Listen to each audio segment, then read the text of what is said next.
And so when you look at people pleasing is a behavior where people tend to prioritize the needs and desires and approvals of others over their own. At its core, more than anything else, it's a strong desire to be accepted by other people. And this leads towards actions that are more about making other people happy than fulfilling your own personal needs and your own personal desires. And it's about wanting to make other people happy. And for the most part, it means ignoring your own needs. And this is one of the things that people come to me so often about, is being a people pleaser. So I want to talk to you first about how it starts, and then how it morphs into adulthood, and then how we can actually start to work through it. And so people pleasing usually begins in childhood. Kids learn very early on that certain behaviors in their life and the way that they act get them praise from their parents and teachers and grandparents and people around them. And so it's like, okay, certain behaviors get me reprimanded and certain behaviors get me praised. All a young child really knows about or cares about more than anything else, just so you know, is does my mother love me and does my father love me? That's all they really care about. I understand that sometimes children need to be reprimanded because children are wild, right? But to the child, the reprimanding feels like a retraction of love. And so what do? Is they will do whatever their parents want them to do to not feel insecure about their parents' love. A child, unconscious, they're not consciously doing this, but unconsciously will basically become a chameleon to make sure that they get their parents' love. I'm so blown away the more that I learn about adults and how they were as children and early childhood psychology of how intelligent the unconscious of a child is to notice, when I do this, I get love. When I do this, I get reprimanded. Okay, so I need to do this to get love. So then they start to change themselves and they build themselves into basically who their parents want. For example, a child might notice that getting good grades gets their parents to be happy and to praise them in some sort of way. That feels like love. Or, when I'm really good in sports, my parents get really happy. I got my parents' love. And so over time, the child starts doing these things more and more and more to get their parents' approval, not just because they want to. Like so many people I've seen are like incredible at piano and they just don't even really like playing piano. They're just like, yeah, my parents made me do it. I've seen some really, really talented people in sports and they're like, yeah, I don't even really like this sport that much. I just did it because my dad wanted me to do it. Or they go to a college and get a very specific degree and they go through 12 years of college and they're like, well, yeah, I only did this because this is what my parents wanted me to do. It's not the only way that it happens. I'm going to give you more examples today, but I just want you to understand how it happens in the beginning. And, there was a study that was done in 1978 and it was Dr. Murray Bowen, and really, really well-known family therapist found that kids often try to please their parents to keep peace at home. And this is called the differentiation of self. And so kids often don't feel safe expressing their true feelings. And when they do that, they learn to stop expressing their true feelings when things might be a little bit chaotic at home. And they learn to put others first so that therefore the chaos doesn't happen, so they can avoid conflict. And so people pleasing is a behavioral adaptation to your environment as a child, and it morphs into all kinds of these crazy things as you get older. And for some reason, if you're a people pleaser, in your childhood, you unconsciously thought that it would benefit you. And it did. It did have some sort of a benefit to you as a child. It made you feel safe. It made you feel loved. It made you keep the parental and child connection between you and your mom or your dad. But as an adult, you have to understand it can turn to being way too much on your plate, overwhelmed, stressed, burnt out, resentful of others. And at the core, the feeling is, I'm worried that I am not good enough as I am for somebody to accept me. So I need to change myself so that I'm accepted by other people. And it's probably time, now that you're an adult listening to this, to let that thing go. So how does it show up as adults? Well, as adults, people pleasers have a really hard time saying no. They often feel really guilty if they do. And more than anything else, they really care a lot about what other people think about them. Even if it means that they have to change themselves and stress themselves out and make themselves unhappy to be accepted by other people. And so they're usually very concerned with other people's opinions and judgments of other people.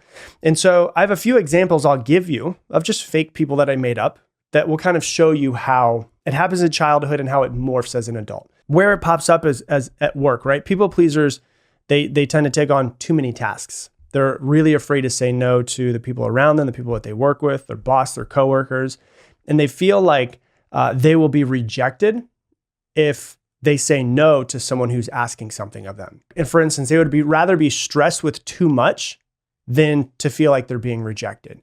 And so it can lead to overwhelm, exhaustion, stress, all of that stuff. In relationships, it might feel like they hide their true feelings to avoid arguments. So they're like, I'll just make sure that I keep him happy and I'll keep him happy and I won't tell him how I really feel. So therefore we don't get into argument. I don't feel rejection. And they kind of like put themselves in the back burner. And it can really make relationships feel one-sided and unfulfilling. There's a study that was done in Psychology Today in 2012 with Dr. Susan Smith and Dr. Laura Riley. And they found that low self-esteem often leads to people-pleasing. So people who have low self-esteem tend to people-please more often. And when people don't feel good about themselves, because it's not inside of, they think that it's not inside of them, what they do is they look to other people and they seek approval from other people to feel valued in some sort of way. Not realizing that more than anything else, like self-esteem comes from the self. And so let me give those examples I was talking about, right? So let's say we have Emma. Emma grew up with parents who had very high expectations of her. And they praised her mainly when she excelled in school or when she did really well in extracurricular activities. And basically what that taught her as a child is that she needed to achieve in order to earn their love and approval. Whether it's true or false, that's just kind of what clicked in her head. And I see many people like this. And so as an adult, Emma constantly takes on extra projects at work and always strives to be perfect and does more and does more. And she often finds herself really late at work, past the point where everyone else leaves. Then someone comes in and she's, hey, can you do this? Oh, absolutely. She has a lot of trouble saying no to new tasks. And the reason why is because she fears that she'll disappoint her boss and colleagues if she doesn't keep up with her high performance. See how it happens in childhood, and then it morphs into adult. Let's say there's a guy named William, right? His home was really, really intense and had a lot of arguments with his parents. And so to avoid adding stress, he became very compliant. He was always trying to keep the peace, doing whatever was expected of him, never voicing his own opinions or needs. He just wanted to make sure that the chaos at home, he kind of was doing what needs to be done to keep everybody peaceful. And so he became the good kid, right? And so in adulthood, how's it show up for him? In his relationships, William avoids conflicts at all costs. He agrees with his partner, even when he's got a different opinion. He lets her choose everything that they're going to do, every place they're going to go. He never speaks up. He often goes along with plans he doesn't enjoy just so he keeps the harmony. And it leads him to feeling unsatisfied in his relationship and actually resenting his partner, even though it's not his partner's fault at all. So that's another example. Another example is, let's call her Sophia, right? Sophia was often praised for being helpful around the house, especially when her parents were busy or stressed or overwhelmed. And so when you look at people pleasing is a behavior where people tend to prioritize the needs and desires and approvals of others over their own. At its core, more than anything else, it's a strong desire to be accepted by other people. And this leads towards actions that are more about making other people happy than fulfilling your own personal needs and your own personal desires. And it's about wanting to make other people happy. And for the most part, it means ignoring your own needs. And this is one of the things that people come to me so often about, is being a people pleaser. So I want to talk to you first about how it starts and then how it morphs into adulthood, and then how we can actually start to work through it. And so people pleasing usually begins in childhood. Kids learn very early on that certain behaviors in their life and the way that they act get them praise from their parents and teachers and grandparents and people around them. And so it's like, okay, certain behaviors get me reprimanded and certain behaviors get me praised. All a young child really knows about or cares about more than anything else, just so you know, is does my mother love me and does my father love me? That's all they really care about. I understand that sometimes children need to be reprimanded because children are wild, right? But to the child, the reprimanding feels like a retraction of love. And so what do is they will do whatever their parents want them to do to not feel insecure about their parents' love. A child, unconscious, they're not consciously doing this, but unconsciously will basically become a chameleon to make sure that they get their parents' love. I'm so blown away the more that I learn about adults and how they were as children and early childhood psychology of how intelligent the unconscious of a child is to notice, when I do this, I get love. When I do this, I get reprimanded. Okay, so I need to do this to get love. So then they start to change themselves and they build themselves into basically who their parents want. For example, a child might notice that getting good grades gets their parents to be happy and to praise them in some sort of way. That feels like love. Or, when I'm really good in sports, my parents get really happy. I got my parents' love. And so over time, the child starts doing these things more and more and more to get their parents' approval, not just because they want to. Like so many people I've seen are like incredible at piano and they just don't even really like playing piano. They're just like, yeah, my parents made me do it. I've seen some really, really talented people in sports and they're like, yeah, I don't even really like this sport that much. I just did it because my dad wanted me to do it. Or they go to a college and get a very specific degree and they go through 12 years of college and they're like, well, yeah, I only did this because this is what my parents wanted me to do. It's not the only way that it happens. I'm going to give you more examples today, but I just want you to understand how it happens in the beginning. And, there was a study that was done in 1978 and it was Dr. Murray Bowen, and really, really well-known family therapist found that kids often try to please their parents to keep peace at home. And this is called the differentiation of self. And so kids often don't feel safe expressing their true feelings. And when they do that, they learn to stop expressing their true feelings when things might be a little bit chaotic at home. And they learn to put others first so that therefore the chaos doesn't happen, so they can avoid conflict. And so people pleasing is a behavioral adaptation to your environment as a child. And it morphs into all kinds of these crazy things as you get older. And for some reason, if you're a people pleaser, in your childhood, you unconsciously thought that it would benefit you. And it did. It did have some sort of a benefit to you as a child. It made you feel safe. It made you feel loved. It made you keep the parental and child connection between you and your mom or your dad. But as an adult, you have to understand it can turn to being way too much on your plate, overwhelmed, stressed, burnt out, resentful of others. And at the core, the feeling is, I'm worried that I am not good enough as I am for somebody to accept me. So I need to change myself so that I'm accepted by other people. And it's probably time, now that you're an adult listening to this, to let that thing go. So how does it show up as adults? Well, as adults, people pleasers have a really hard time saying no. They often feel really guilty if they do. And more than anything else, they really care a lot about what other people think about them, even if it means that they have to change themselves and stress themselves out and make themselves unhappy to be accepted by other people. And so they're usually very concerned with other people's opinions and judgments of other people. And so I have a few examples I'll give you of just fake people that I made up that will kind of show you how it happens in childhood and how it morphs as an adult. Where it pops up is as at work, right? People pleasers, they tend to take on too many tasks. They're really afraid to say no to the people around them, the people that they work with, their boss, their coworkers. And they feel like they will be rejected if they say no to someone who's asking something of them. And for instance, they would rather be stressed with too much than to feel like they're being rejected. And so it can lead to overwhelm, exhaustion, stress, all of that stuff. In relationships, it might feel like they hide their true feelings to avoid arguments. So they're like, I'll just make sure that I keep him happy and I'll keep him happy and I won't tell him how I really feel. So therefore we don't get into argument. I don't feel rejection. And they kind of like put themselves in the back burner. And it can really make relationships feel one-sided and unfulfilling. There's a study that was done in Psychology Today in 2012 with Dr. Susan Smith and Dr. Lawyer Riley. And they found that low self-esteem often leads to people pleasing. So People who have low self-esteem tend to people please more often. And when people don't feel good about themselves, because it's not inside of, they think that it's not inside of them, what they do is they look to other people and they seek approval from other people to feel valued in some sort of way. Not realizing that more than anything else, like self-esteem comes from the self. And so let me give those examples I was talking about, right? So let's say we have Emma. Emma grew up with parents who had very high expectations of her.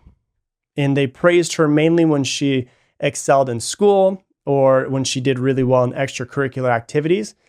And basically what that taught her as a child is that she needed to achieve in order to earn their love and approval. Whether it's true or false, that's just kind of what clicked in her head. And I see many people like this. And so as an adult, Emma constantly takes on extra projects at work and always strives to be perfect and does more and does more. And she often finds herself really late at work, past the point where everyone else leaves. Then someone comes in and she's, hey, can you do this? Oh, absolutely. She has a lot of trouble saying no to new tasks. And the reason why is because she fears that she'll disappoint her boss and colleagues if she doesn't keep up with her high performance. See how it happens in childhood and then it morphs into adult. Let's say there's a guy named William, right? His home was goals place all of the emphasis on just the end result and nothing else. Today, I'm going to be talking about one habit that has completely changed my life. And we're going to talk about goal setting and we're going to talk about systems. And now, as far as goal setting goes, I have loved goal setting since I was 19 years old. When I first found goal setting in 2006, and my first mentor started teaching me how to set goals and how to be striving for a goal, it made me feel like life was a little bit more exciting, like I could become more than I currently am. But I find a lot of people struggle with goal setting, and then they especially struggle with goal achieving. And so today I'm going to talk about how to set up your life in general so that you actually achieve your goals that you do set for yourself. And this comes from a quote that James Clear says, and I love it because he didn't come up with this concept, but he really does talk about it in his book. And the quote says, "You don't rise to the level of your goals, you fall to the level of your systems." And so today we're going to be talking about the systems that you have in your life to help you get to where you want to go. Goals place all of the emphasis on just the end result and nothing else. Today, I'm going to be talking about one habit that has completely changed my life. And we're going to talk about goal setting and we're going to talk about systems. And now, as far as goal setting goes, I have loved goal setting since I was 19 years old. When I first found goal setting in 2006, and my first mentor started teaching me how to set goals and how to be striving for a goal, it made me feel like life was a little bit more exciting, like I could become more than I currently am. But I find a lot of people struggle with goal setting, and then they especially struggle with goal achieving. And so today I'm going to talk about how to set up your life in general so that you actually achieve your goals that you do set for yourself. And this comes from a quote that James Clear says, and I love it because he didn't come up with this concept, but he really does talk about it in his book. And the quote says, "You don't rise to the level of your goals, you fall to the level of your systems." And so today we're going to be talking about the systems that you have in your life to help you get to where you want to go. Now, when we look at goals, goals are really good. And I do think that everybody needs to set goals so you know what direction that you're heading in. But there are two really big problems with goals. Goals are not inherently bad, just so you know. They give us something to strive for. They give us something to aim at. But goals can also come with limitations that really, what I have found over years of coaching people, hold people back in subtle ways. And so the first one is that goals are specifically outcome orientated, like just focused on just getting to this one outcome. It can really hold you back. And so goals focus on a specific result, which is good, but it can also be limiting. Like lose 20 pounds is that specific result. Finish my novel is that specific result. Get a promotion is that specific result. And while there's nothing wrong with wanting these, goals place all of the emphasis on just the end result and nothing else. And if you don't hit your goal, it can make you feel like you're a failure and then make you less likely to want to set goals again and want to go for goals again. And it also, when you don't hit a goal, it kind of lowers your confidence. It breaks trust within yourself when you don't reach that goal. And so if your goal, for instance, is like to run a marathon, every day you train, you try to get better, you might feel like you're not quite there, but you're getting a little bit better and a little bit better. But you only actually succeed, quote unquote, succeed when you cross the finish line. And that's the limit with goals, is you only succeed when you cross the marathon finish line or whatever finish line that goal is going for. And so the only time you succeed is when you accomplish that goal, which can really rob you of satisfaction from the entire process of becoming better and being proud of yourself. And so that's the first thing that goals can really hold you back with. And the second thing is that goals don't address long-term change in your life. And so when you achieve a goal, you might actually just revert back to your old habits. For example, like if your goal was to lose those 20 pounds that we were just talking about, what happens once you reach it? Without some sort of system in place to maintain your progress, you're likely to fall back into the old habits that caused you to gain weight in the first place. It's not like you lose 20 pounds and they stay off forever. You have to have a system in place to keep it off. And so that's why approximately 80% of people who lose 20 pounds or more gain it back within 2 years. Is because they're like, oh, I hit my goal. Now I get to celebrate. Now I get a quesadilla. I deserve it. I get to have an extra piece of pizza. I get to have an extra slice of pie. And then over and over and over again, your habits go back to your old habits. And now you're back to the same weight that you were. And so, systems work better with achieving goals, and they work better to focus on your systems. And you're more likely to achieve your goals if you focus on the systems. And so instead of putting all of the emphasis on this specific outcome, like finishing the marathon, crossing the finish line, a system emphasizes the process that you have to go through to actually get there. So it's about building a routine or a framework that leads to consistent improvement. If you do this, what's crazy about it, you're more likely to actually hit your goals eventually. And so here's the reason why systems are so powerful. Number one, systems focus on what you can control. So while you can't always control the outcome of the goal that you're going for, you can control the actions that you take every single day. So for instance, instead of saying something like, I want to write a book, you can create a system where you write 500 words every single morning. That's something that you can control. And if you can't get it in the morning, well, then you can move your schedule around to make sure you get it done before you go to bed. But then you're not focusing on just finishing the book, which seems like this big daunting task. You're just focusing on, hey, 500 words every single morning. And so this approach really puts the power back in your hands because it's about showing up consistently. And that's how you succeed, is being consistent. The most successful people in the world are not the ones that just show up once or twice or a couple times a week. They're the most consistent people in the world. So if your goal is to run a marathon and you roll your ankle the week before, and because of it, you can't run, well, you just failed. And that usually makes people feel like shit. And when people don't feel good, they're less likely to go for goals again. And then they feel bad about themselves and they lose confidence in themselves, all of that. And so a system would be better in this situation. A system would be something like, I'm going to run for 20 minutes every single day for a week. And then at the end of that week, every single week, I'm going to extend it by 5 minutes. And so week 1 would be 20 minutes. Week 2 would be 25 minutes. Week 3 would be 30 minutes. Week 4 would be 35 minutes, and so on and so forth. And eventually, you'll be running and finding yourself cranking out 15 miles because it was just normal for you, because it's just part of the system, the routine of your life. And it's like, it goes back to that quote, which is, the man who loves walking will go further than the man who's running to hit a goal. Over the course of the lifetime, the man who loves walking will go further than the person who's just like, I'm trying to run a marathon. And so that's the first thing that makes systems so powerful, is that it focuses really on what you can control. If you roll your ankle, you can't really control that. It might have been a rock that was in the road, you didn't see it, something happened, and now you feel like a failure because you weren't able to cross the finish line, versus like, hey, I'm doing this system every single day. The second reason why systems are so important is because it builds sustainable actions for your life. And so by focusing on daily or weekly actions, you naturally start to build actions and habits in your life that stick. So if your goal, for instance, is to eat healthier, a system that would go along with that might involve meal prepping every single Sunday and then carrying a water bottle with you everywhere you go throughout the day. This is the biggest key to systems, is that over time, these small, consistent daily actions start to become second nature. They start to become who you are. And then the results will naturally start to flow from there.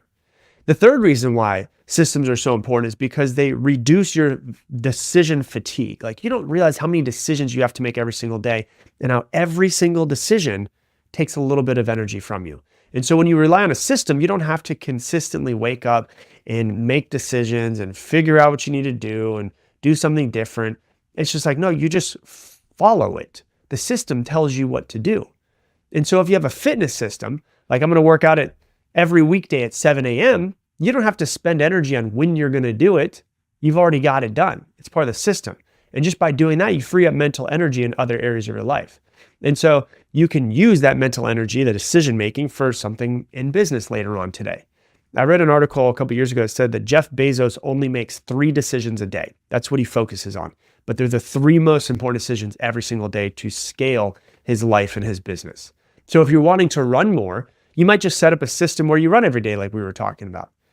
And so you add a few more minutes or you add a few more miles every single week so that you're getting progressive overload. And from that, you can actually start to grow. And so it might seem really small, but one thing that I've really learned by reading about neurology and about psychology is that the less that you have to make decisions, the more likely you are to take action. It makes it easier to take action. The more decisions that you need to make, or the more opportunities or options that you have in front of you, for many people turns into paralysis by analysis. They do nothing because there's too many things that they could do. So what I like to think of is less thinking, more doing. And then the fourth reason is why systems tend to be so incredible for people over goal setting is because they allow you to celebrate your progress. In the marathon example that I gave you, a lot of people would think that they are a failure if they don't cross the finish line. So the only thing that would make you succeed is crossing that finish line. So instead of waiting for the finish line to feel good, systems allow you to celebrate every single step along the way. And so run another 5 minutes this week, that's a win. Run another 5 minutes next week, that's a win. So you're always getting a lot more wins in the process. And when you get these wins and you get excited about it and you celebrate yourself and you get proud of yourself, your brain releases dopamine when you're celebrating your wins. And dopamine is a chemical of motivation, which makes you want to do more. And when you get dopamine, you want more dopamine, which means you're more likely to show up the next day.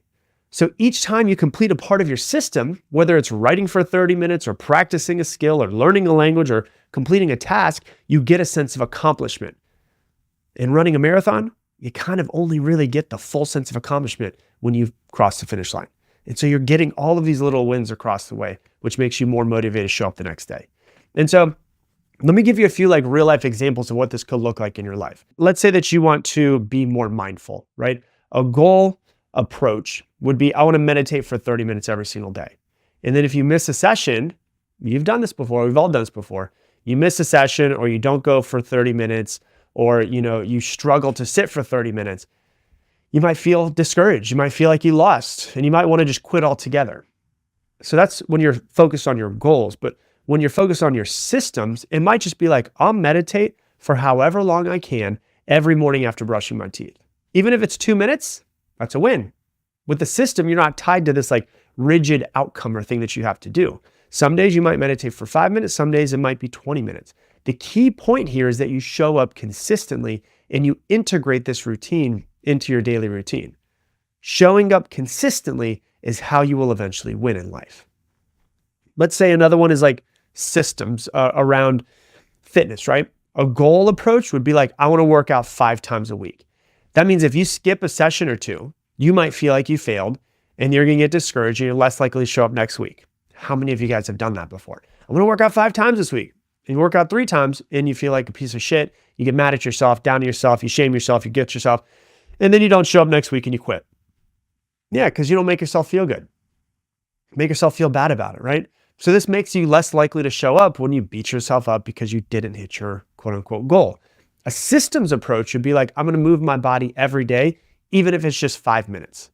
The system focuses on creating a consistent habit of movement, whether it's stretching, walking, running, going to the gym, a full workout. Over time, you'll naturally build the routine of exercising regularly without this pressure of having to hit this fixed target. And you're more likely to, over the long run, get more movement than someone who's like, I have to work out 5 times a week. Most likely in most situations. So that's an example. Another example would be like if you want to learn a new skill. Let's say that you want to become fluent in French this year. That's a goal approach. I want to become fluent in French this year.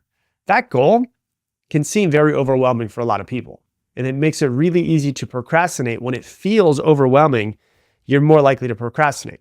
And if you procrastinate, you're more likely to quit because the progress feels slow. A systems approach would be like, I'm going to spend 10 minutes every day practicing French on a language app. That's it. If you're focusing on consistency rather than progress, you're more likely to eventually get fluent. And so these small efforts compound into big results over time. Another example would be like, let's say you want to write a book. A goal approach would be like, I want to write a 300-page novel this year.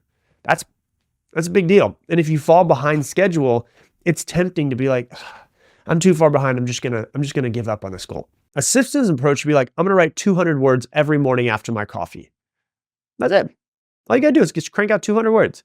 The system prioritizes showing up consistently, even if your output's small, even if you end up throwing those 200 words away. Writing just becomes part of your daily life, and the pages will start to add up over time. Another example would be like, say you want to eat healthier. A goal approach would be, I want to stop eating junk food completely. And then you have one night where you slip up and you feel like you failed, and it leads to guilt and shame, and you want to give up on yourself, right? A systems approach would be like, I'm going to add 1 serving of vegetables to every lunch and every dinner that I have. So that system focuses on these small, manageable chunks and these tiny little steps to improve your diet, making you healthier because you're showing up more consistently. And then the last example would be something like building better relationship with your spouse. I want to spend more quality time with my partner. Then you get one busy week and you forget to spend time with her, and it leads to frustration and feelings like a failure. And then you get another busy week, or maybe you're out of town and you feel like a failure, and then you just throw it off to the side because you don't want to feel the guilt of, oh my gosh, I'm such a bad spouse. That would be a goal approach. A systems approach would be like, every night, I'm going to make us take 10 minutes, and it's right before we go to bed. I just want to check in with my partner and just ask them about how their day was. And that's how I want to connect with them. The system creates this simple, repeatable habit that strengthens your connection without this pressure of planning activities or going on vacation or having to do a Friday date night every single night. And then you miss it because you have the kids or whatever it might be. So it's focusing on these systems which are the most important. And so this is how you build your systems, okay? It's quite simple. The first thing you're going to do is you're going to identify the desired outcome, AKA the goal. So you're still going to want some sort of goal because it gives you some sort of direction that we're trying to go to. And so while the systems don't focus necessarily just on the goal, it gives you direction. So you make sure you're heading in the right direction. And so the first thing you're going to do is identify whatever the outcome is that you're working towards. Better relationship, better body, better mindset, better mindfulness, whatever it might be. The second thing is you're going to break it down into small daily habits. Ask yourself, what small, repeatable actions could lead to this outcome? So what small, repeatable actions could lead to where I'm trying to get to?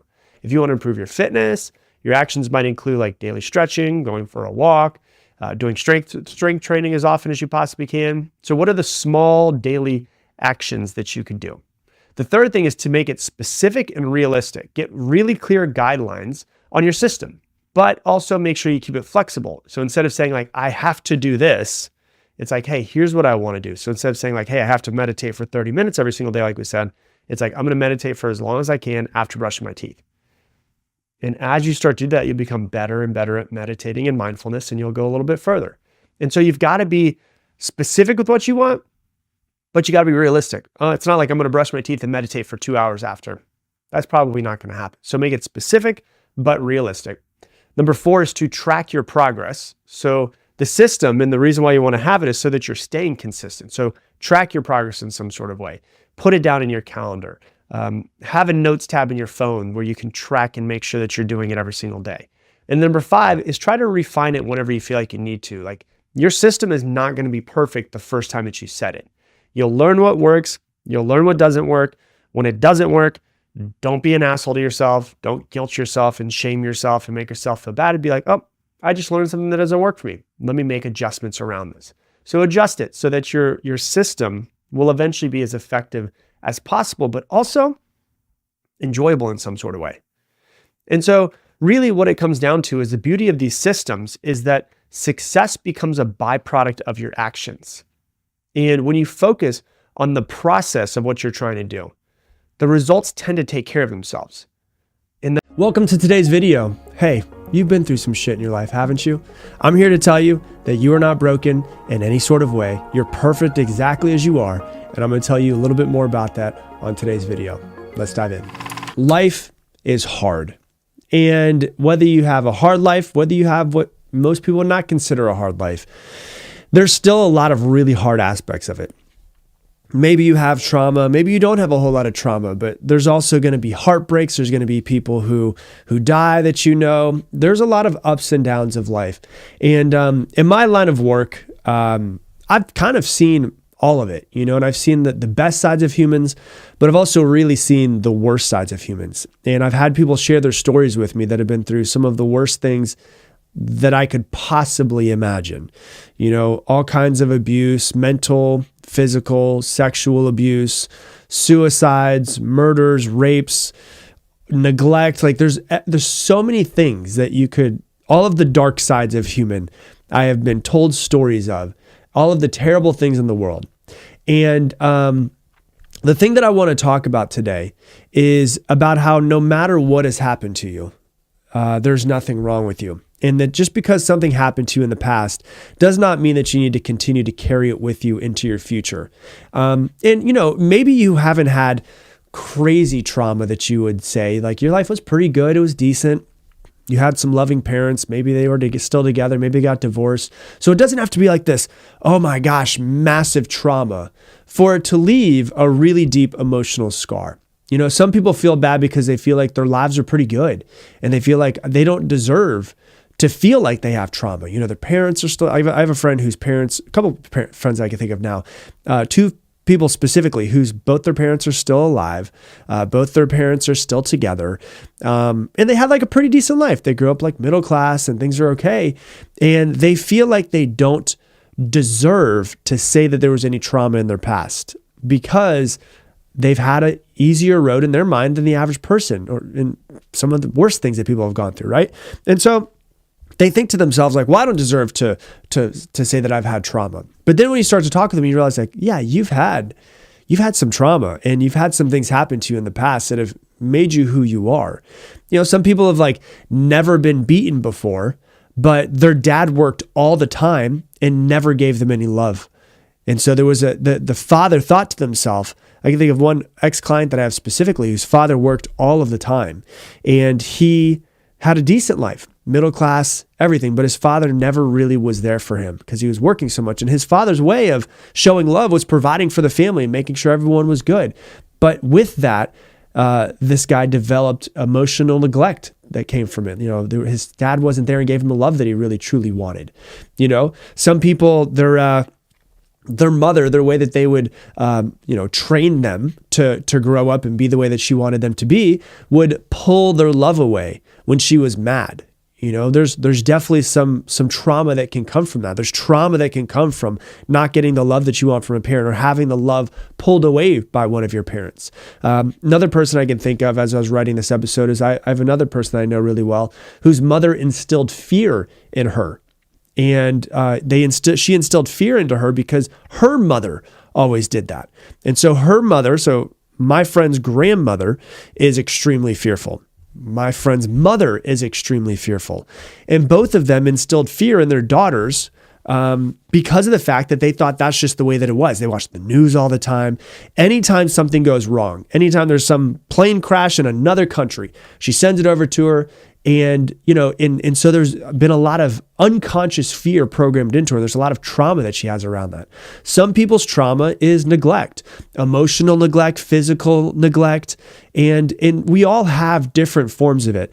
And all trauma in the brain and in the body is trauma. So whether it is, physical abuse or whether it's my dad wasn't there, those are still forms of trauma that can be inside of the body. It doesn't have to be still inside the body, but a lot of people continue to carry those things with them.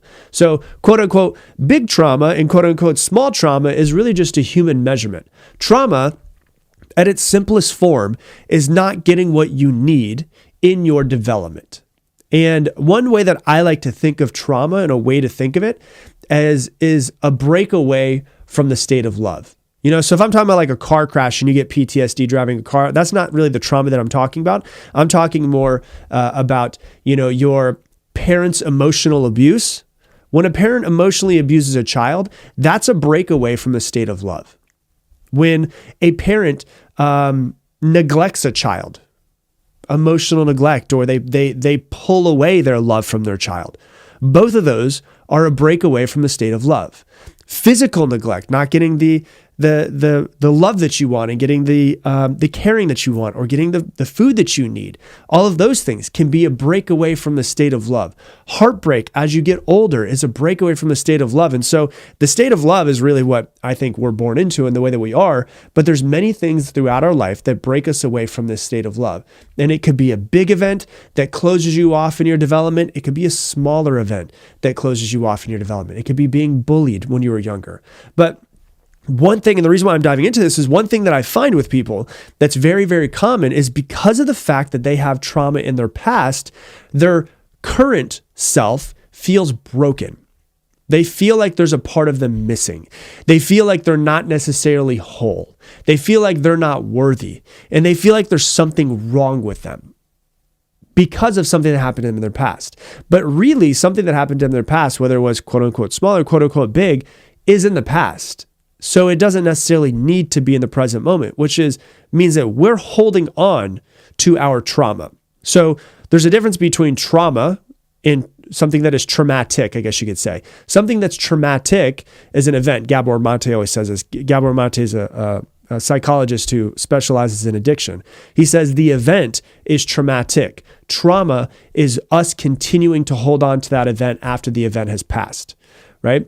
And so people feel broken. They feel like they're not whole. They feel like there's something wrong with them. They feel like they're not worthy. They feel like they don't deserve to be happy, or they don't deserve to be healthy or wealthy or successful. And what it is something happened to us in our past, and we continue to keep bringing that thing into our current reality. And if we're not careful, we will bring it into our future. And bringing that into our future is going to have some way of holding us back. And the way I like to think about it is this, right?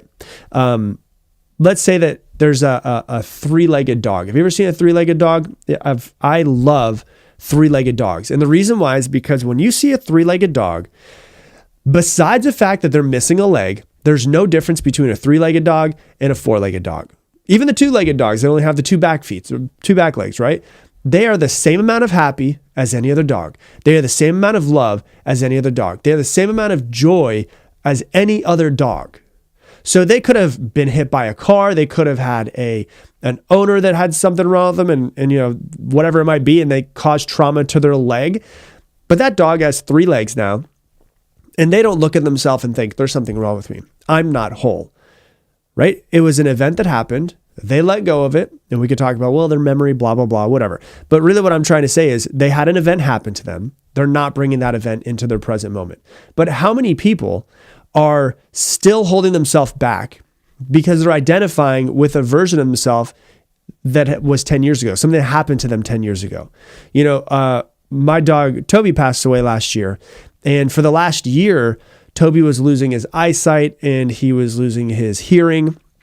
He was getting it was the cutest thing ever, but he was his paws didn't have as much grip on his paws, and we have, tile floors, and he was slipping. So we had to put these little stickers that basically put tread on his paws so that he could stand up and not fall, right? And so we started to feel bad for him. I felt really bad for him. This poor guy, he's losing his eyesight. I can see the cataracts, and we're calling him and he can't hear us. And I felt bad for him, but Toby never felt bad for himself. That feeling bad is a human construct. He did not have one bit of thought that something was wrong with him. He, up until the day that he died, was just as happy as he always was. He didn't have as much energy, but he was just as happy as he always was.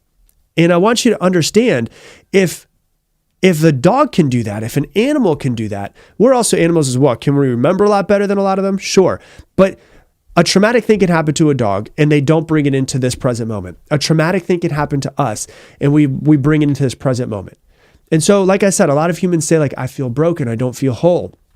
I feel like a part of me is missing. I feel like a part of me was stolen. And I want you to understand that when we have that type of stuff happen, all of that is just a story that we're telling ourselves. Now, I'm not saying that you don't need to heal from your trauma. That's the exact opposite of what I'm saying. What I'm saying is, just because something happened in the past doesn't mean that you need to bring it into your future with you. You're not broken. Every person on this planet goes through some shit. And just because something happened to you in the past doesn't mean that there's something wrong with you. And it's just a story that you're telling yourself. It's not true, but you believe it. And that's the important thing to understand, is that your story that you're telling yourself of, I'm not good enough, I'm not smart enough, I'm not whole, something was taken from me, it was stolen, whatever it might be, it's not true, but we believe it. And the thing that we have to realize is, the more that we repeat the story over and over and over again, the more that we believe that story. You know, and I've said this quote before, but there's a quote that says that if you tell a lie big enough, long enough, and strong enough, and you keep repeating it, eventually people will come to believe it. Person who said that was Hitler. If you tell a lie big enough and strong enough and you keep repeating it, eventually people will come to believe it. How often do we do that to ourselves? There's something wrong with me. There's something wrong with me. There's something wrong with me. I'm even hesitant saying this out loud in the podcast right now because I just don't want my subconscious to take this in. But how often do we say something to ourselves? You know, something happened to you 7 years ago, 17 years ago, and you're continuing to say, I'm unlovable. I'm not good enough. I'm unlovable. I'm not good enough. You know, your husband cheated on you 19 years ago, and you've still been mostly single the last 19 years because you keep thinking, I'm not worthy of love, I'm unlovable, right? So what happens is we have an event that happens to us in the past and is traumatic, but we continue to pull this thing with us through our every single day and create a narrative around that thing to make us think that there's something wrong with us. And that's the trauma that we need to start to actually work through and try to release and try to change our story around ourselves. It's not that you're broken. It's not that you're unwhole. It's not that you're unlovable. It's not that you're unworthy or that something is missing. It's that you won't stop repeating the story. And so if we're going to change ourselves and change our lives, we need to put ourselves in the driver's seat and not make ourselves victims anymore. What we need to do is, instead of being victims of our circumstance and victims of our lives, we need to start being the author of our story and say, yeah, that fucking did happen to me. It did. Like for me, yeah, my father was an alcoholic and he did pass away when I was 15 from being an alcoholic. And there was many things that happened around there, him going to jail and, you know, not picking me up when he was supposed to pick me up and not being around and not necessarily taking care of me like, you know, a parent actually should. Was that traumatic? Yeah. Could I sit here and give an excuse as to, well, I don't have what I want because my dad? Yeah, many people do.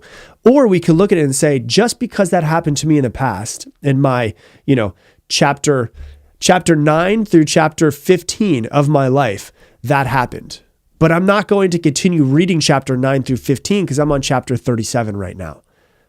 You can't allow those things to become your identity. You've got to be very aware of when you start to say, oh, there's something wrong with us. Oh, there's something wrong with me. I'm unlovable. I'm not smart enough. This happened to me years ago. You know, if you tell a child that there's monsters under their bed every day, they'll be terrified to go to bed. What monsters have you been creating in your own life? What ways have you been creating monsters and then terrifying yourself from doing what it is that you truly want to do? Because you're telling yourself a lie. Sure, it happened in the past. It's not happening anymore. And if you have trauma, if you have something traumatic that happened to you in the past, we all have. It is the phrase I always like to say in the quote that I got from, I don't remember what it was, years ago, but it says, it was not your fault, but it is your responsibility. All of those things that happened to you in your past, they're not your fault. You know, most of them are not your fault. You know, if you did something in a relationship, that could have been your fault. But, you know, if you're a child and things happen to you, that's not your fault. But it is your responsibility to work through that thing. For me, like, it's not my fault that my father's an alcoholic. It's not my fault that he never overcame, his trauma from when his dad committed suicide. It's not my fault that he passed away when I was 15 years old, but it is my responsibility to heal myself from those things. It is my responsibility to continue to keep on the path and create the life that I want to. That is my responsibility. None of those things were my fault, but it is my responsibility. And the problem with personal development, and I love personal development, clearly, obviously, but when we start to notice things that we want to improve in ourselves and the way we want to learn and grow, we can start to feel like we're starting from a negative state. Like there's something wrong. Like, well, I'm not even normal because I've got XYZ wrong with me. No, we've all got something wrong with us. We're all fucked up, right? But your mess is your message. It's the thing that you need to work through. It's your responsibility to do it. So then how do we start to solve this? So I'm going to kind of give you some ideas of how you can start to work these things and solve it. The first thing that I would recommend is to talk with somebody. And there's a quote that I want you to remember is that shame breeds in the dark. So when you have these things, I think I had a whole lot of shame when I was younger about my father, a whole lot of shame. I never told anybody about my alcoholic father. He embarrassed me. He would show up to sports games, baseball games, basketball games, wasted, and be that embarrassing parent that was inside of at the games and stuff like that. And so when he passed away, I didn't tell anybody. And I didn't tell anybody for years about it. And I realized as I was starting to get on my personal development journey that shame breeds in the dark. And the less that I share it, the more that it has control over me. And the more that I share it, the more that I have control over it in the narrative in how I want to be. So talk with someone, whether that's a friend, whether that's a therapist, whatever it might be, try to talk with somebody. The second thing is to start telling yourself a new story. Don't say that it didn't happen. I'm not saying that, but stop the story that you're telling yourself and tell yourself a new one. Yeah, this did happen to me, and this was a perfectly designed curriculum in my life because I'm going to do X, Y, Z with it. I train a lot of coaches on how to grow their coaching businesses, and one of the things that I love the most is that there's a lot of people who come in with traumas, but they've taken the trauma and said, I've learned a lot from it, I've grown a lot from it, and I'm going to use what I've learned from it to help other people who have gone through the same thing or are going through the same things. And so you've got to stop the story that you currently have. You've got to tell yourself a new one, and you've got to repeat it daily. If you want to just you just have to keep it going because, you've told yourself whatever this lie is that you're not good enough or you're unlovable, or there's something wrong with you or that you're broken 10,000 times. So we've got to start to rewrite that story. And so that's the second thing. Third thing is to accept it. Accept that it happened to you. Accept that's who you are, what you've been through. Don't wish that it would have been different. It was perfect. It was exact. And, Peter Crone always says what happened, happened. It could not have happened any other way because it didn't. It means that what happened to you, even though it might not have been what you wanted, it was what happened to you because there's something that you're supposed to learn from. There's something you're supposed to grow from it. Instead of making it something that's holding us back, can we extract lessons from it and allow our learning from it and growing from it to get us better in our path of life? The fourth thing, this one's a hard one. Forgive the person, not for them. Don't forgive them for them. Forgive them for yourself. Forgive yourself is another person that you should forgive as well. I have an entire episode that you can go back and listen to on forgiveness that I think is really important, where I just talk about how forgiveness is the thing that's going to free you in your life, because something could have happened to you 11 years ago and you're continuing to hold on to it. You're mentally, emotionally, physically just still wrapped up in that thing. When you forgive, you allow yourself to get past it, whether you're forgiving yourself for some mistakes that you made in the past or forgiving someone else for something that they did to you in the past. It allows you to let go of it. And the last one, as I've been saying throughout this podcast, realize that you're not broken. Your trauma builds you, and you can build a new identity for yourself from that trauma. What do you want that new identity to be? Realize there's nothing wrong with you. You're perfect exactly as you are. There's nothing that you could do or say to make you more whole or more of a person or more worthy or more acceptable than you currently are right now. You've just got to understand deep in your bones that there's nothing wrong with you, but that you're going to learn and grow and get better from what happened. So that's what I got for you for today's episode. If you love this episode, please share it on your Instagram stories. Tag me at Rob Dial Jr., ROBDIALJR. And with that, I'm going to leave you the same way I leave you every single episode. Make it your mission to make someone else's day better. I appreciate you, and I hope that you have an amazing day. I love to ask for help because I want to get things done faster. And so I'm more of going for efficiency than I am caring about my ego more than anything else. Today, I'm going to be talking about why you need to find a mentor and the importance of having mentors in your life. I read a statistic probably about 8 or 9 years ago at this point that says the average person who has at least $1 million net worth has had on average 7 mentors before they cross that $1 million in net worth. And I think that's really important for people out there to listen to, is because no man is an island, which means that no man, no woman has gotten to success, gotten to whatever it is that whatever the top of the mountain is that they're trying to climb by themselves. There's always other people that have been supporting them and helping them throughout the entire way. And I'm going to talk about mentors and why I think they're important, because I hired my very first mentor when I was 19 years old. And the reason why I think mentors are important more than anything else, if I were to say like the number one reason why, is because they collapse time. They shorten your learning curve more than anything else so that you can get to where you want to go faster. So I'll give you a really good example. They always say like men don't like they don't like asking for help, or they don't like taking advice, or they don't like asking for directions to go somewhere. I think that's complete BS, because, I love to ask for help because I want to get things done faster. And so I'm more of going for efficiency than I am caring about my ego more than anything else. Some people will go, I need to get peanut butter. And then they'll walk into a grocery store and they'll walk up and down every single aisle, and they'll look left and they'll look right and they'll look left and until they can find the peanut butter. That takes a lot of time. And maybe you missed the peanut butter. Now you got to go back and look for it again. What I would prefer to do, and I do this every time I walk into a grocery store, whenever I'm trying to get something, is I walk directly to the person that's closest to me that works there. And I ask them where the peanut butter is. Why? Because they have been there before. They know where it is. And they will take you directly to where you want to go. They save you time. So you don't have to search, and you don't have to spend 20 minutes, and you don't have to mess up any of those things. They collapse time. I got shit to do. You've got shit to do. We've all got things to do. People to see, a life to create. I want to get to my place that I want to go to in life as soon as possible. The same example that I just gave you about going and finding peanut butter is what a mentor does for you. They have been there before. They've done it. They know exactly where it is. They know what's right. They know what's wrong. They can give you all of the knowledge that they have and download it into your head. It's kind of like, if you remember inside the Matrix, when Neo gets plugged into the back and then within like 30 seconds, he downloads, Kung Fu. It's kind of the exact same thing, just takes a little bit longer. They have all of the knowledge in their brain to get you to whatever it is, a successful relationship, a great marriage, being a great parent, running a multi-million-dollar business, whatever it is that you want to learn, they've got it in their brain. Why not just get them to download it into yours? Another example, like if you're in California and you want to go to Hawaii, you could take a boat to Hawaii if you wanted to. It's going to take a long time. It might take, a month to get there if you want to take a boat, or you could hop on a plane. A plane's going to get you there in a few hours.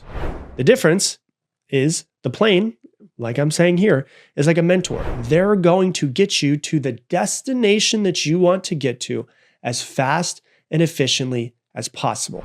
A mentor collapses time. A mentor is someone who has done what you want to do. And you can have mentors in all areas of your life. You can have mentors in business. You can have mentors in your relationships. You can have mentors with handling your money. You can have mentors with making money. You can have mentors with your mindset. You can have mentors with your body. For me, I hired my very first coach, my very first mentor when I was 19 years old. I paid $500 a month for this mentor. It's funny. I was on a podcast. It's funny.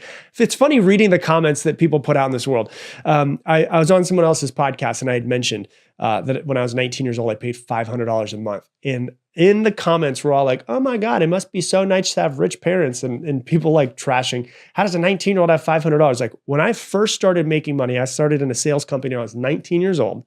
The very first money that I made immediately went to hiring a mentor, because that mentor was my mindset coach and he was my sales coach. I was in a sales position. He had already been the fastest person to ever hit the Hall of Fame in the company that I was in. And I said, he's already hit the Hall of Fame. I'm brand new at this. I'm like 4 months in the business. I'm just going to hire this guy and he's going to help me faster. He was the most successful person at the business that I was new in. And so why don't I just pay this guy? If I pay him $500 a month, I'm sure that over time I'm going to make my money back. And for me, that was the best decision, the best ROI that I've ever had on anything in my entire life. I believe that investing into a mentor for whatever you're trying to improve in is the best ROI you're going to ever have. If you are wanting to, in this year, create, the best body you ever have, well, then I would recommend that you hire some sort of mentor who has the body that you want. If you look at their body and you're like, that is the body I want, pay that person to help you get that body. They're going to teach you what workouts to do, what not to do, what food to eat, what not to eat, when to eat, how to eat, all of that stuff. They have the body that you want. Pay them the money to download the knowledge of how you can have that body as well. That's what I recommend for people. My first mentor changed my mindset. He changed my bank account. He changed my relationship with personal development, and he changed my life. And so I try to have a mentor in all areas of my life now. I recommend that you guys go out and do the same thing, whatever you can afford. And I'm going to talk about free mentors. I'm going to talk about paid mentors as well. But I personally will pay for someone to save me time so that I can get to wherever it is that I want to go quicker. And the reason why mentors work is because mentors fast track your growth because they've already made all of the mistakes. If you're trying to work out, you're trying to run a marathon. Well, if you have a marathon coach and mentor, they've already made all of the mistakes you're trying to avoid.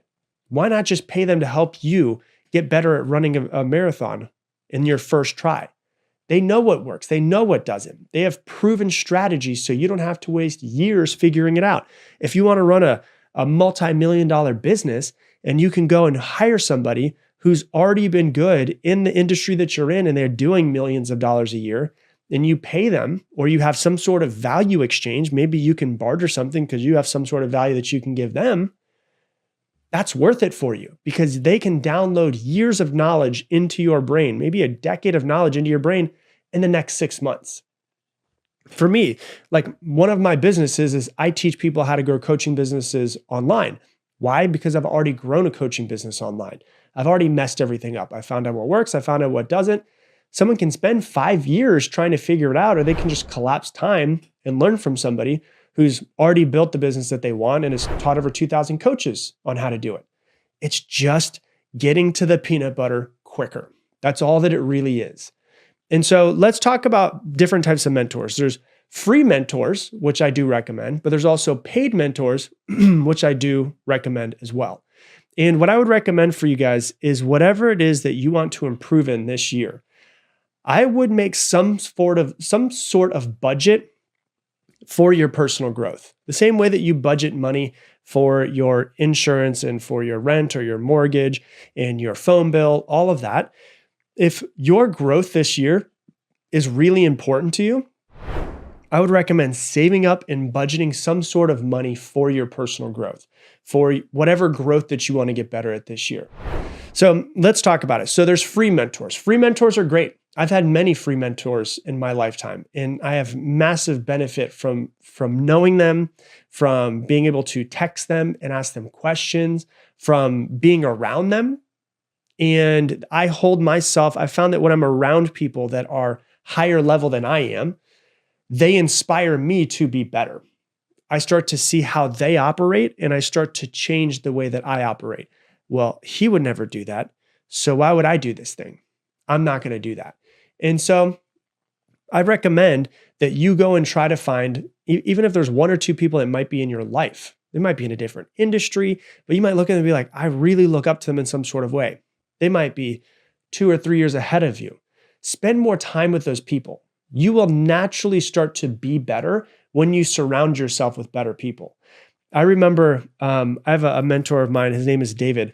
And David is awesome guy. His goal in life was to be worth $100 million because that's just what his goal was when he wanted to be there. And he hit it by 40 years old. And then he's like, that's not inspiring anymore. Like, I'm not inspired to make money. And so then his new goal was he wanted to donate $100 million before he died as another way to start inspiring him because he'd already hit his big goal. So he wants to donate $100 million before he dies, which is awesome, right? anytime, and I've said this before on the podcast, but anytime I've ever gone to go get coffee with him or catch up with him, he always has his journal with him, his notebook, and he will take notes and write down things about our conversation. And he'll ask me questions about certain things that he's trying to improve on, and he'll take notes on it. And in the back page of his journal, he has, and he carries it with him everywhere. It carries it with him everywhere, his goals for the year that he's working on. And he reviews his goals more hardcore than any other person that I've ever seen. He reviews them every morning. He reviews them every evening. He brings them everywhere with him. They're always with this guy. You know, if we got to dinner and it's like a dinner with, you know, his wife and my wife, obviously he's not going to bring his journal and goals with him at that point in time. But anytime throughout the day, he's always got this thing with him. And it really changed my mindset of like, man, this guy has hit his biggest life goal by 40 years old and had to create another goal that was even bigger so that he could keep being motivated and inspired. And every time I see him, he's always got his goals with him. So it made me change my relationship with the way I think about my goals and how they need to be omnipresent and how I need to review them and always see them. And so just being around people like that, you know, they might be different in the way that I described than my friend David is, but they're going to make you start to think differently. You're going to start to pick up things from being around them that you might not pick up when you're around your friends that you've been friends with since high school, right? And so free mentors are great.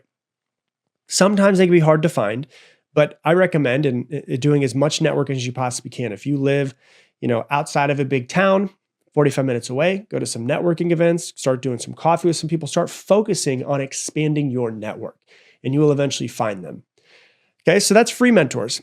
The thing about free mentors is that is a little bit of a downside. The upside is that they're free. The downside is that there's no like real cadence where you meet with them all the time. You don't see them every single week. They don't hold you accountable as much.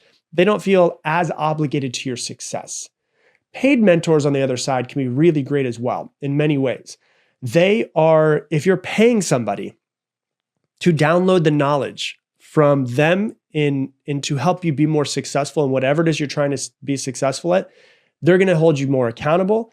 They're probably going to talk to you weekly. You're going to have some specific cadence. Your success is essentially, they're obligated to help you succeed. And so the downside is you're going to have to pay. The upside of that is that your success is their obligation. If they are worth anything, they should feel responsible for your success. And so that's what it comes down to is like, maybe you don't have as much money as you wanted to. And I understand, like my very first mentor, like I told you, whatever I had, I paid him. I put on a credit card and I just tried to work it off because I wanted the life that he had so much that I was willing to pay him to download his knowledge to get there faster. And so for you, it all depends on what it is that you want with your business, with your relationships, with your body, with your mental health.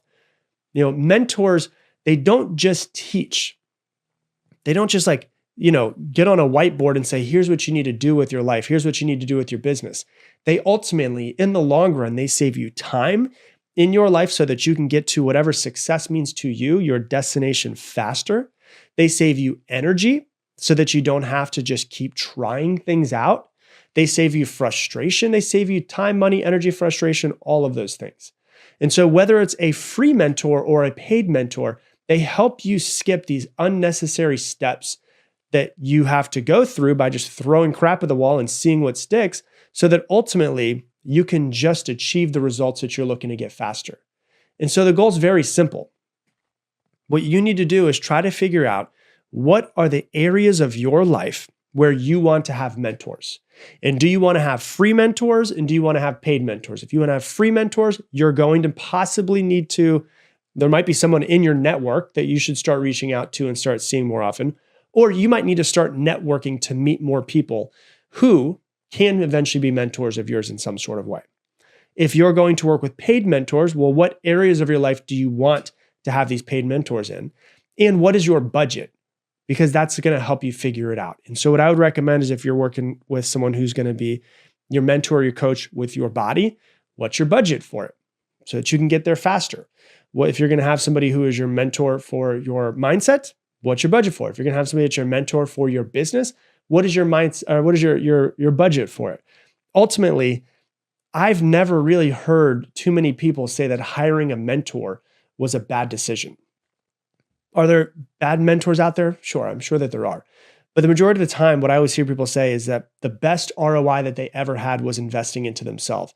And so I recommend that you figure out what your budget is for this year for your personal growth, for your growth, for your development, for hiring mentors, for reading books and buying them, for going to conferences, buying courses, whatever it is that you need to improve on. Figure out your budget. And some of you guys that are listening to this might just have extra cash where you can do it. Some of you listening to this might not. So maybe you need to save up money in order to be able to find those mentors and invest into your personal growth and your growth of your life to get to where you want to go faster. So ultimately, I do recommend that whatever it is that you're trying to get better at, find a mentor in some sort of way. They will change your life. They will help you get to where you want to go faster. Ultimately, you're going to get to the peanut butter quicker. So that's what I got for you for today's episode. If you love this episode, please share it on Instagram stories. Tag me in at Rob Dial Jr., ROBDIALJR. And once again, if you want to go ahead and dominate your habits this year, it's going to require you to rewire parts of yourself. And I have an entire workshop that's going to teach you how to thrive in 2025, how to get rid of habits, how to create habits. If you want to sign up for it free, go to habits2025.com. Once again, habits with an S, 2025.com. And with that, I'm going to leave you the same way I leave you every single episode. Make it your mission, make somebody else's day better. I appreciate you, and I hope that you have an amazing day. Welcome to today's episode of the Mindset Mentor Podcast. I'm your host, Rob Dial. And if you have not yet done so, hit that subscribe button so that you never miss another podcast episode. And today, we're going to talk about how to find your purpose. Oof. I know. I always get this question asked to me. It's probably one of the most important questions, and I'm going to do my best to answer this question for you. But I get this question asked to me at least 20 times a day on Instagram is, how do I find my purpose? I don't know what I'm supposed to be doing in this life. And the first thing that I'll tell you is this: don't be so attached to it, because your purpose will find you when it's supposed to. One of the things that people I tend to find is that they are so rushed to find it that they don't end up finding it because, or they haven't found it yet, because it's literally like, it's like the example of, the little girl who gets a brand new rabbit, and she asks her parents, hey, can I hold the rabbit? Can I take it home and hold it? And so they're like, yeah, sure. So they give her the rabbit, she's holding it. And then when we get to the house, they realize that the rabbit is dead. And the reason why is because the little girl squeezed it so much because she loved it so much, and she just wanted to hold it so tight that she ended up accidentally killing the rabbit. And it's like, I feel like that's how sometimes people are with their purpose. They're like, I got to figure it out. I got to figure it out. I got to figure it out. In the white knuckling, the feeling of trying to figure out their purpose is actually a thing that's holding them back from creating the space to find their purpose. And so we're going to go deep into your purpose today. And I like to call it the $500 million question. So I'm going to ask you the $500 million question. If you woke up this morning and you looked in your bank account, someone sends you a text message and they say, hey, look inside of your bank account. I just gave you a gift. And you look inside of your bank account, and that bank account has $500 million in it. What do you do with the rest of your life? Think about that for a second. If you had $500 million in your bank account, you don't ever have to worry about money again. Your children don't ever have to worry about money again. If you plan it correctly, your children's children don't need to worry about money again. The safety and security in your life of, will I have food? Will I have water? Will I have shelter? Will I have clothing? Is basically good. You're good to go for the rest of your life. That's the animalistic part of your brain. Now that we can turn the animalistic part of your brain off, we get to go, all right, well then what do I do with the rest of my life? Because a lot of times we're so focused on making money simply out of a feeling of scarcity and a feeling of, I want to be able to provide for my family. I want to be able to provide for myself. I want to make sure that I can live. Well, that's taken care of. Now we can just step into the human side of our brain, which is, what can I create? What can I do? What value can I leave the world?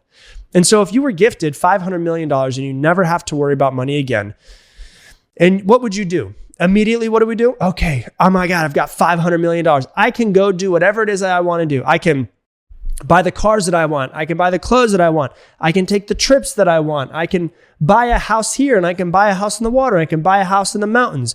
And, I can buy my kids whatever I want. And that will go for a certain amount of time. But then eventually you realize that you don't feel any different when you have those things. Like, I'm not more excited now, or I don't feel better now that I have a jet ski, right? It's just another thing that I have. And eventually you get to the point where you're like, well, what is my life for? What am I here to do?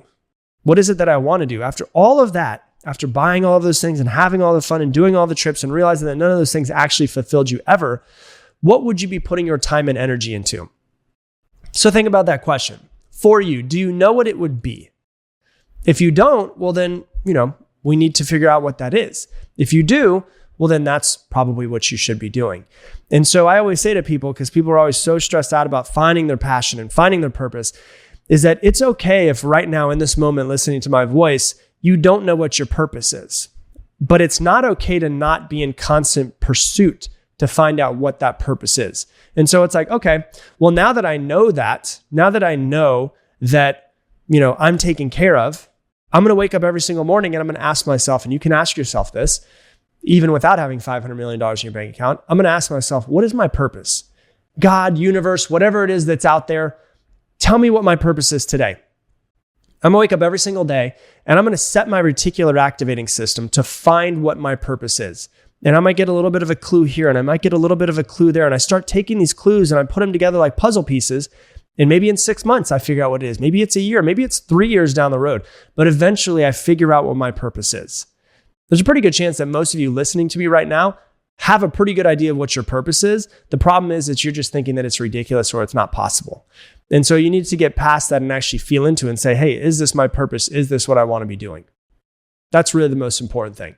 So what would you be putting all of your time and energy into if you had $500 million?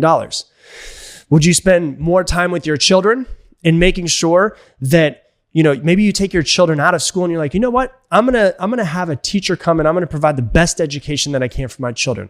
I'm going to make sure that my children develop the skill set of an entrepreneur instead of a skill set of working for somebody else. I'm going to make sure that I take my children's passions and I make them the best that I possibly can. Maybe what I'm going to do is I'm going to be the coach for my son's baseball team. Maybe that's what your passion is you just want to give back in that way. And so a lot of times what holds people back is they think that their passion needs to be their paycheck. You don't need your passion to be your paycheck. You can be. If you can find a way for it to be, it can. But maybe what you do is you just find a way to make a paycheck. And then when you're not working, that's when you go after your passion. You go after this pursuit that you want. And the beautiful thing about this is you're a human. Humans instinctively want to create. That's really what I think humans' purpose is to do, is to experience what it is to have this human experience and to create. We're all creators. We're all wanting to create things. Whenever we go and we create a painting, we feel good about it. Whenever we go and get better at a skill, we feel better about it. Whenever we decide that we want to learn how to play guitar and we learn the first, C chord, we feel good about it. And so we want to create whatever we want to go create this business and maybe make this post that looks different, or maybe create a video that feels a little bit, the creative side of you wants to come out. And a lot of times people don't know what their purpose is simply because that creative side has been so dormant inside of you for so long. And it was so strong when you were a kid. Do you remember being a kid and you were playing with your toys and you could make, you could literally find a leaf and it would be a dragon. You could create anything that you wanted to. That still lives inside of you. It's just at some point in time, you decided to turn it off. And you probably didn't even know that you decided, but you did. You are the creator. What is it that you want to create? Now that we have an abundance of money, what do we want to create? Do we want to create something that's going to impact the world? Do we want to start writing? Do we want to start creating, inspirational poems? Do we want to start creating music? Do you want to, go out and start a foundation? Even if you don't have the money to start a foundation, that's showing you where your heart is at. So why don't you go and work with a foundation in your free time? For me, when I really started to think about this, I realized what I would be doing if I had $500 million in my bank account. What I would be doing is literally what I'm doing right now. The thing that makes me the most intrigued out of anything in the world is how humans work. I don't know why it is. It's just the thing that clicks in my brain. It makes me super excited to learn about the brain, to learn about neurobiology, psychology, early childhood development, and then look at a human and go, why are you the way that you are? Like, tell me your life story. Tell me about your parents.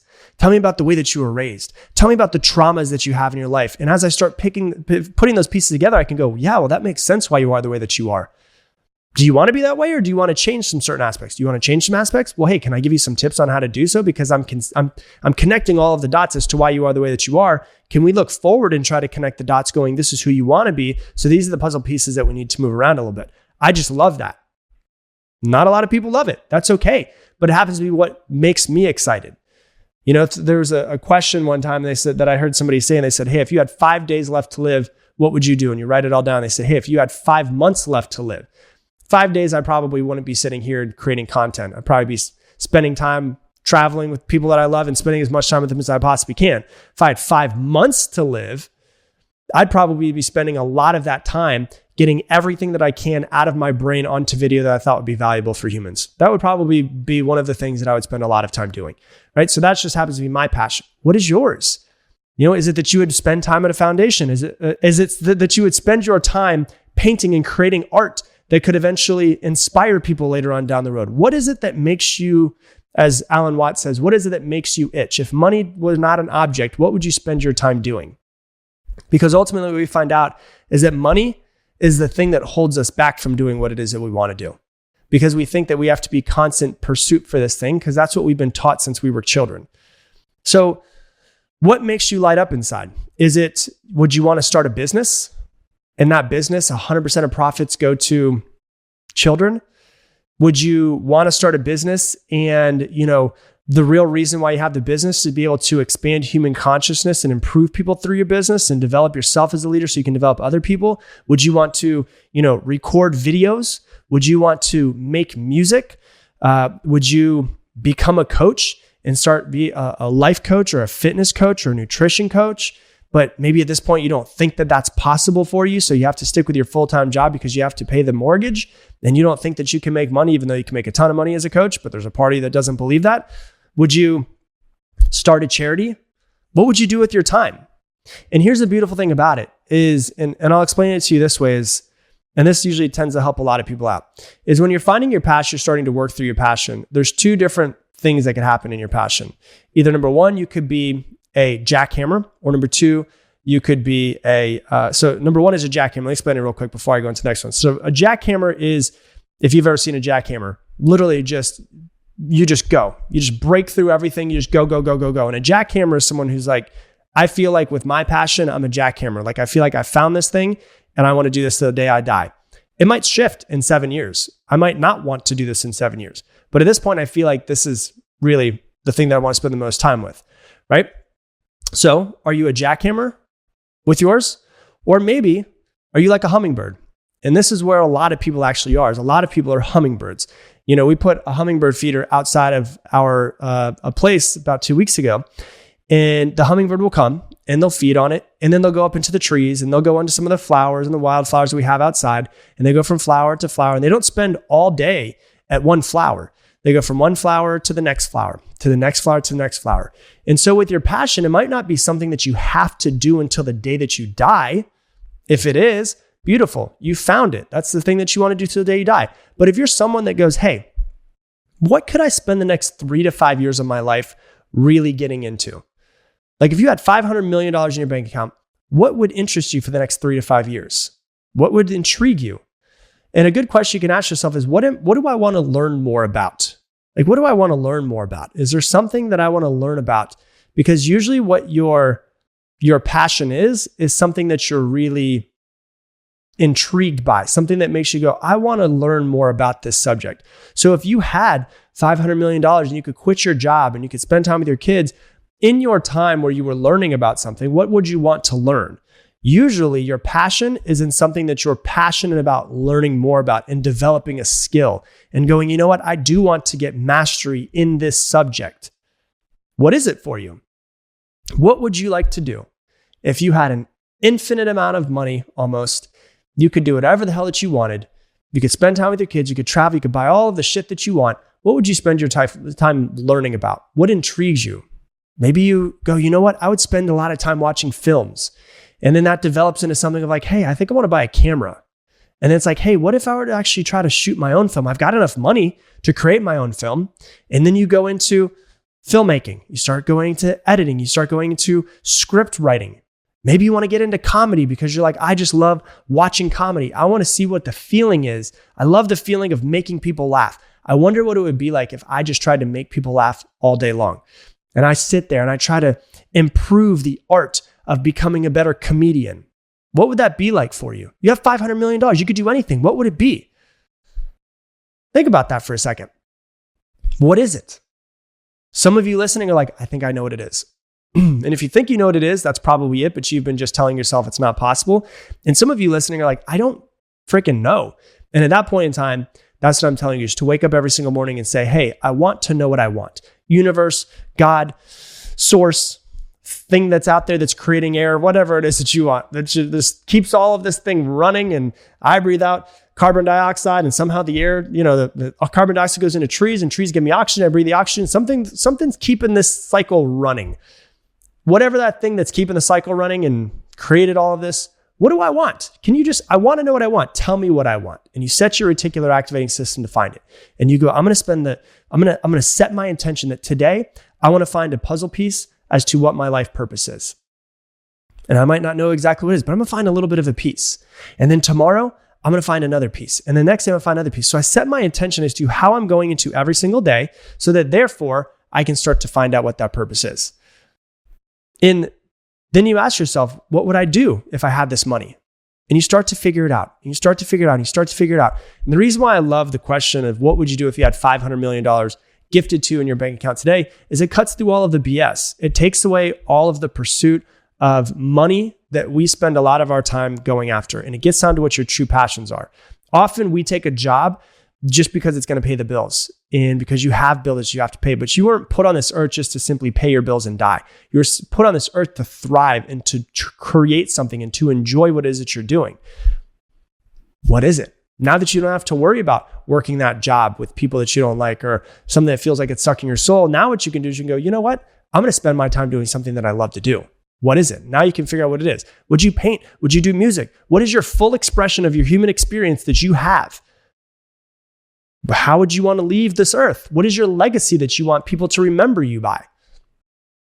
Think about that for a second. What do you want people to remember you by?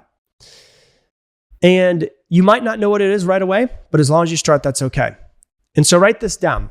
I'm going to ask you this question. I want you to spend some time thinking about this. I'm given $500 million. What do I do with my time after I buy everything that I want? I'm given $500 million. What do I do with my time after I buy everything that I want? Once again, it's not okay. It is okay to not know what your purpose is right now, but it's not okay to not be in constant search for what that purpose is. You've got one. And I'm telling you, it wasn't to work a job that you don't enjoy just to be able to pay the bills and die. There's something else that's out there. I can't tell you what it is, but only you can find out what that thing is. So if you're given $500 million, what do you do with the rest of your life? So that's what I got for you for today's episode. If you love this episode, please share it on your Instagram stories and tag me at Rob Dial Jr., ROBDIALJR. And if you want to receive an email from me every single Monday morning with my intentions going into the week, go to mondayemail.com right now. Once again, mondayemail.com. I'll send you a short email. It's absolutely free of what my intentions are going into every single week. So if you want to steal my intention and focus on that intention, you can steal it from me. And with that, I'm going to leave the same way I leave you every single episode. Make it your mission to make someone else's day better. I appreciate you, and I hope that you have an amazing day.